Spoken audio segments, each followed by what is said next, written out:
They didn't tell you what they want all the time, but for whatever reason, you still refuse to listen.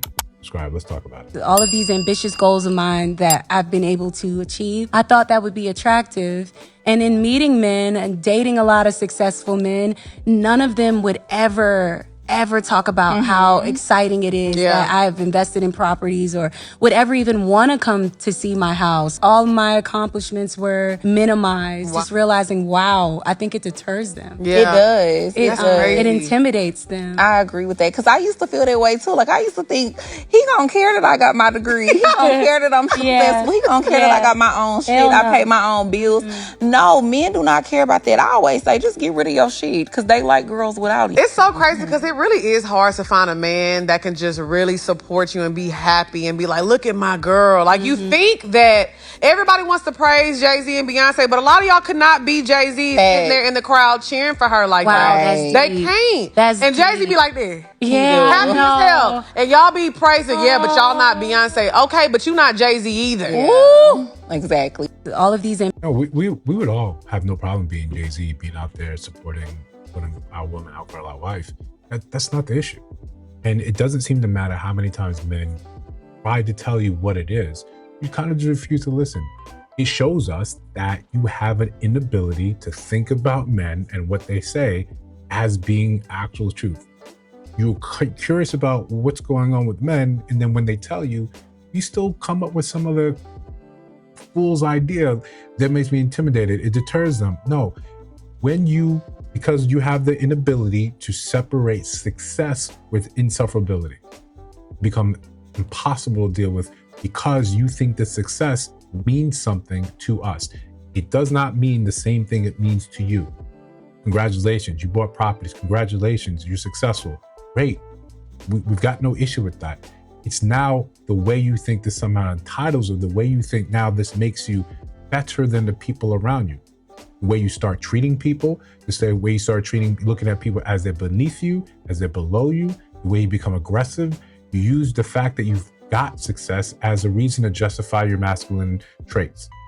And you think that it's the success that's the issue. No, it's the character that changes or the character that's revealed when you have this bit of success. It's not just men. Women say the same thing about women in some of these positions as well. It's well documented. Some of the worst people to work under are women. This is by women. This is not some men are saying. This is other women are saying.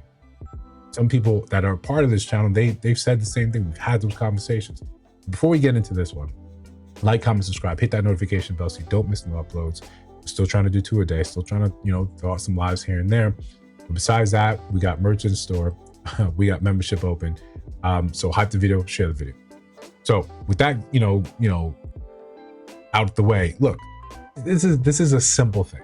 It's a simple thing that for whatever reason, because you refuse to hear or think that what men are saying about men, about what they find desirable, because that would require you to do the work. That would require you to say, I've got to be accountable for my actions, for my behavior.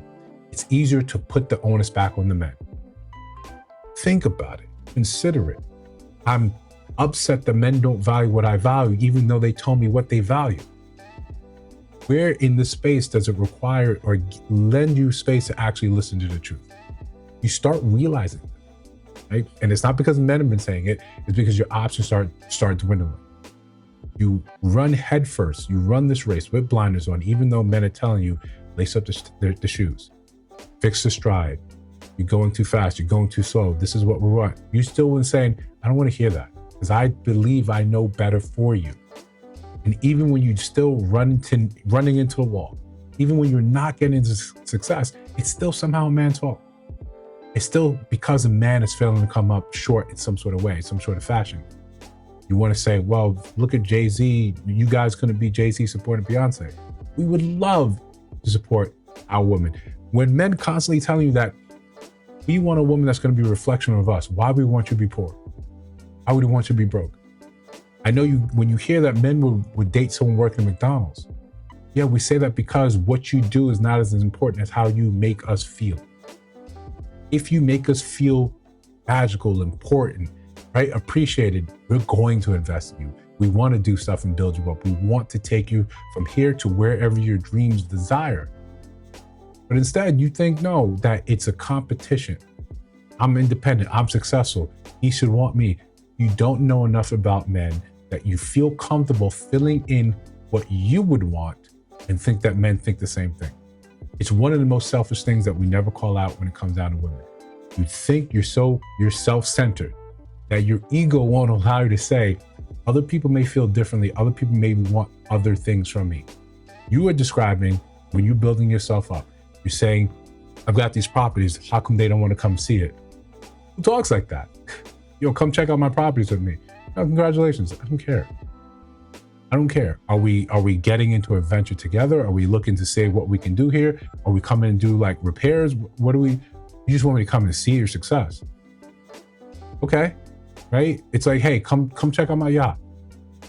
Yeah, you want to do that because that's what you would expect the man to do. So you're behaving like a man, and they confused when men get repelled by your action. It's so simple. As most things men try to do, men try to tell you, it's very simple. You're making it overcomplicated by simply not listening. You want to do what you want to do. We're not going to stop. We're not going to stop. Father Time will stop you. Options leaving, the phone drying up, the attention drying up, the validation drying up, that'll stop you. Then what you end up seeing is it becomes quite obvious. You see older women like Vivica Fox, Melissa Ford, all these people getting on and doing the rounds and talking about how I was never really loved.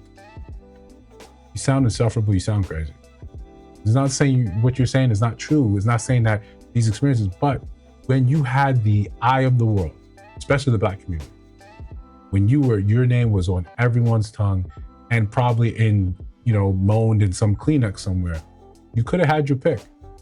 But you played the game. You kept thinking, well, this will never end. And when it eventually does, now you get curious. Now you get curious, and now you want to try and understand, man, you still, even these women on this podcast, even still, I think they're intimidated. No, they just don't want to be with people that are insufferable. It's not a hard concept to understand. It's not a hard concept to wrap your head around. If you want those type of men, and if you had access to those men, you want to go tit for tat to compare stats. You think because, I have these things that other men have, he should like me for it. We just take away everything else. If you think your success is going to make you more attractive, why would you not be attracted to another man? Well, why would you not think that would be a dangerous thing? Because there's always going to be some other woman that has more success than you. Success like that, if people are trucking in those circles, you don't want to try to compete with someone that just has done more than you, and that makes them the better option. No, men, believe it or not, they're looking for things. They're getting relationships because they love you. They like the way you make them feel, not what you can do for them, not for your resources, not for the connections you can make, because they want to see their lives intertwined with yours, rather than the way you're looking at it and saying, hey, look at all the things I have. This should make me a better partner. That's how men move. Men move because that's how you've indicated what's important to you. We want someone that's going to intrinsically make our lives better. Sometimes not by your labor, not by your income, but how you make us feel, how you inspire us, how you believe in us. But we're so far away from that concept that most women think, I'm just going to get another degree and somehow he's going to supposed to be, impressed by that. Hey, do you want to come over and polish my degrees and sew on the wall? No, I don't care. That's not important. But I don't know how many years we have to keep talking about this before women realize it and don't realize how embarrassing you sound. Like you have some sort of, you're walking that path for an epiphany and then you just do a left detour. Oh, they're intimidated. No, just get annoying. I'm sure men do the same things to women. There's things that we're completely blind by, but when you hear us doubling down on it, we sound stupid too, don't we? It's the same way. Listen, if you disagree, let me know down in the comments below. If you see other videos, check those out. Let me know your thoughts about those in those videos. And of course, listen to my voice now. If you have not subscribed, I think you should. Just trying to build something dope. See you in the next one.